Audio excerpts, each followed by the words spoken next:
Hi guys, it's me again. Thanks for watching. Today we're going to be talking about sort of different kinds of foundation. One of the things that people sort of ask me a lot is, why is your skin so flawless? And like, it's not. Like, I'm rocking some serious zit-tacular stuff going on right here right now. I'm not having a rosacea flare-up, thank God, but when I do, my cheeks get neon red.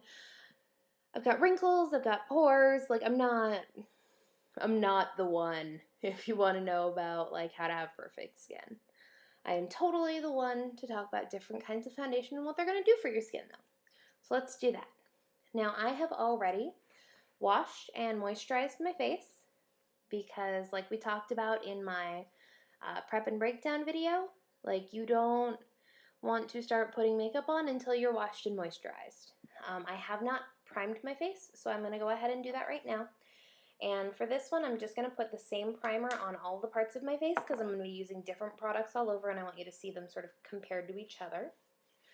So this is just a little bit of a silicone-based primer. I'm using the e.l.f. Mineral Infused Face Primer. And just like when we went blue, we're going to be working in different quadrants of the face, except that I'm not going blue again because it's awful.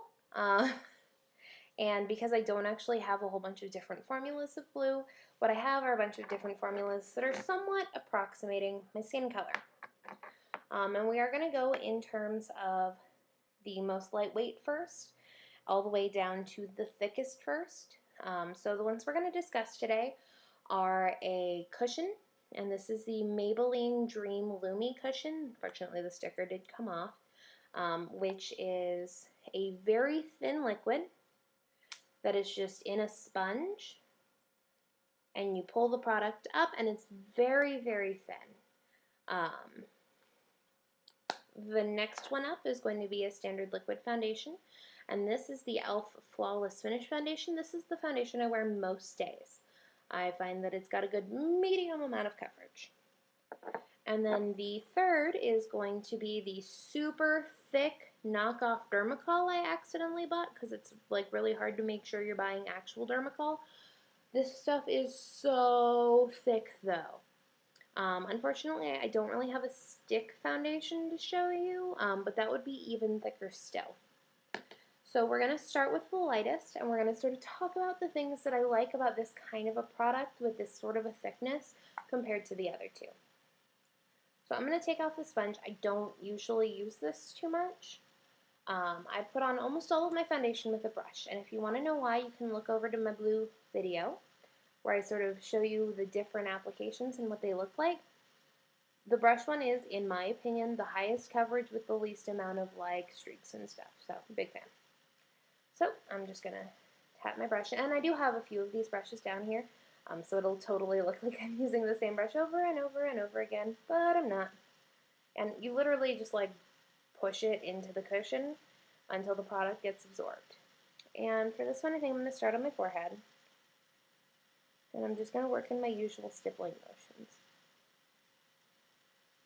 Now, the thing that I like about this kind of a product, it is incredibly lightweight, so I don't feel like I'm wearing a whole lot of product on my face, which is really nice for everyday wear. It is incredibly luminescent, which means that it refracts light back at you, which means it's shiny. Luminescent, dewy is another one that a lot of companies like to use. It all means shiny. And shiny is a good thing if you want to look youthful. Shiny is a bad thing if you don't want to look oily. I'm super oily, so I don't use this product a whole lot because I already look super oily. One of the other things I don't like about cushions, they tend to have a very limited shade range. So if you are, like I am usually the lightest shade of everything, I don't have a problem. If you are medium tan to at all dark, you're going to have a very difficult time finding a cushion. And that really sucks. I think that there are no excuses for brands anymore to not be inclusive of people of color, but a lot of the cushion brands are not. So that's disappointing, to say the least. But you can see, like, I'm not getting a whole mess of coverage on this. You can still, I'll bring in nice and close. Hey guys. So you can see, like, I'm not really getting a whole mess of coverage. It's not terribly wet, but it's still pretty wet. So I would want to set this with a powder. And the whole appeal of the cushions is supposed to be that you are, like, you have to carry only the one thing with you. It comes with this piece of crap sponge. This thing is awful. Use a brush. I don't know why this comes in it. Like, the whole idea that you're able to touch up on the go is a lie. Cushion foundations lie to you. They lied to me. I got really excited. I spent like 16 bucks on this foundation. It's only okay, and I still have to put it on with a brush.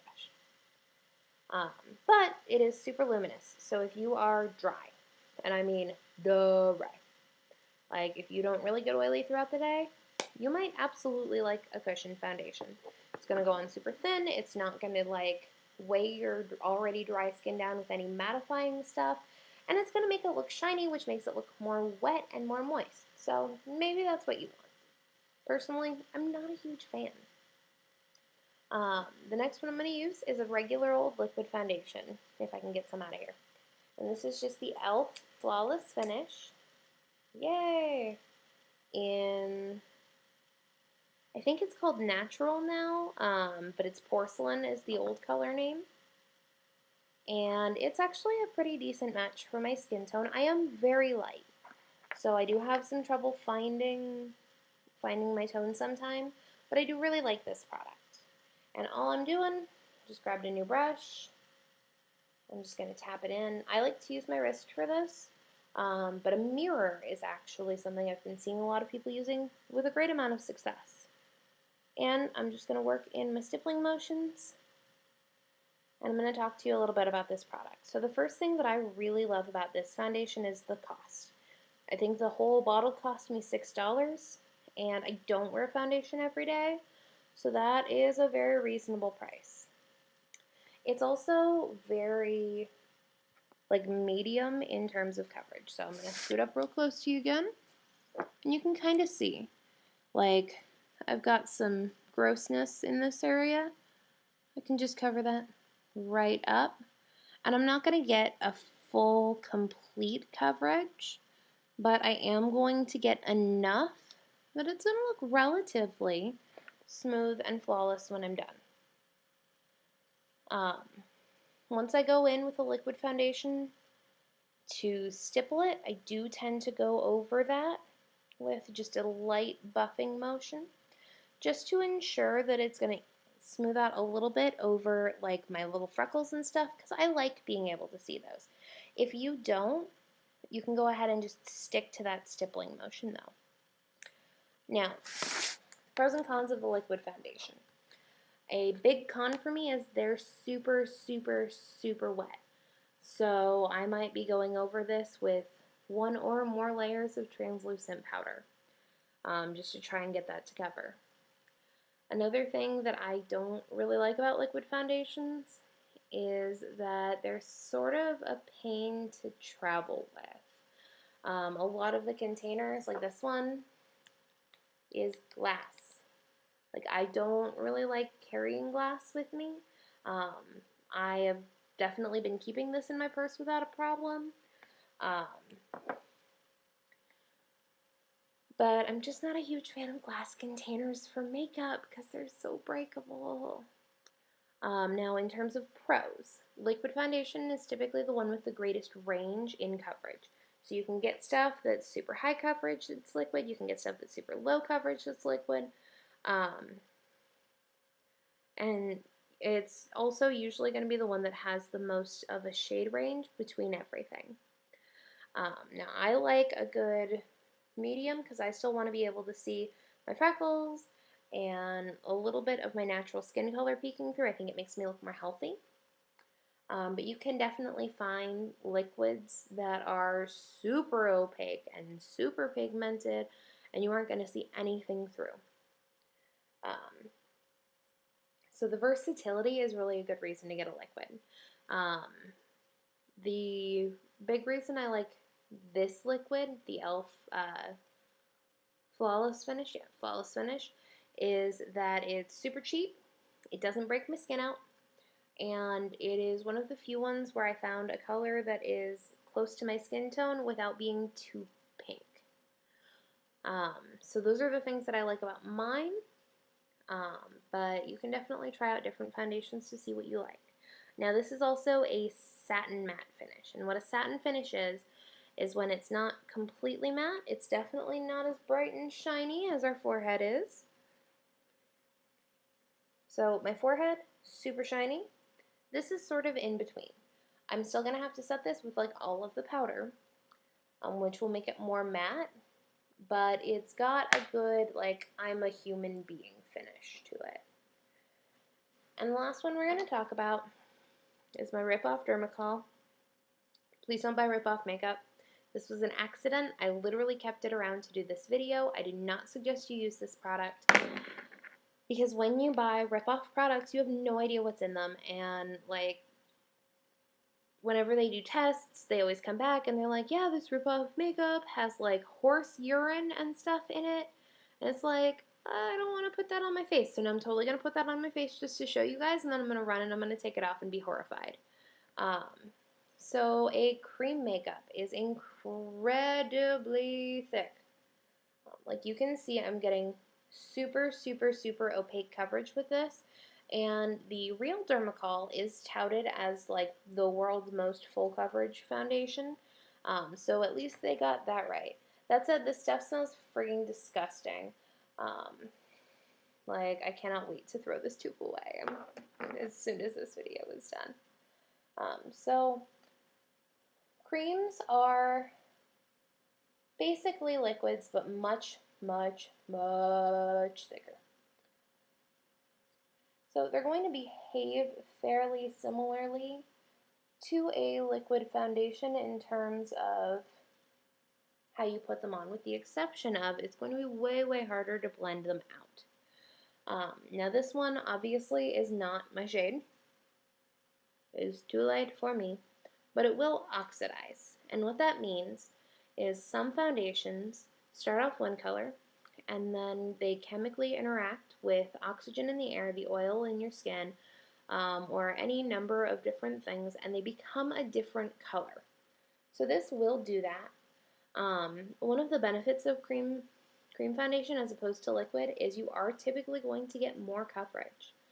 One of the cons, this is like wearing one of those super gross face masks that like all of the teenage girls used to wear when I was in high school, where like you'd go to the slumber party and they would put it on you and then you would let it dry and like you looked like a mud monster.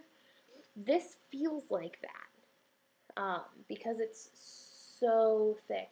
And you can see already, like my brush is so completely covered in this stuff. And I can continue to try to like pull it away and thin it out, and it's never really going to get that thin. And that's because cream is so thick that it's just going to continue to adhere to itself over and over and over again. Now, one of the places where cream is very good, and I'm sorry, this was a terrible idea. I should not put fake products this close to my eye. One of the places where a cream makeup can be very good is just under the eye. Like I really like a thick concealer, which is very similar to a foundation.